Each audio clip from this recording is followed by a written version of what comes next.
మన ఉమ్మడి విశాఖ జిల్లాలో విశాఖపట్నం, అనకాపల్లి తర్వాత పాపులేషన్లో కానీ, మార్కెటింగ్లో కానీ అన్ని రంగాల్లో కూడా అభివృద్ధి చెందినటువంటి ప్రాంతం ఏదైనా ఉందంటే అది మన చోడవరం.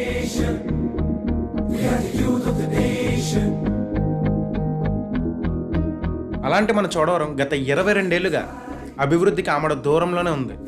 దీనికి ప్రధానమైన కారణం నాయకుల నిర్లక్ష్యం కావచ్చు, నాయకుల అకౌంటబిలిటీ, క్రెడిబిలిటీ అనేది కూడా లేకపోవచ్చు.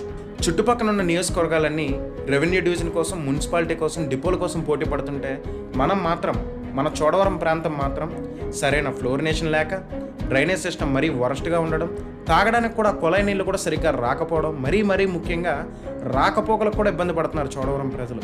చోడవరం నుంచి అనకాపల్లి వెళ్ళాలన్నా, చోడవరం నుంచి పాడేరు వెళ్ళాలన్నా, చోడవరం నుంచి నర్సీపట్నం వెళ్ళాలన్నా చాలా ఇబ్బంది పడుతున్నారు ప్రజలైతే మాత్రం. మరీ ముఖ్యంగా గర్భిణీ స్త్రీలు అయితే మాత్రం నరకం చూస్తున్నారు ఆ రోడ్లో ప్రయాణం చేసినప్పుడు. నాయకులు మారుతున్నారు, అధికారులు మారుతున్నారు, కానీ మా ప్రాంత ప్రజల యొక్క సమస్యలకు మాత్రం పరిష్కారం అయితే మాత్రం దొరకట్లేదు.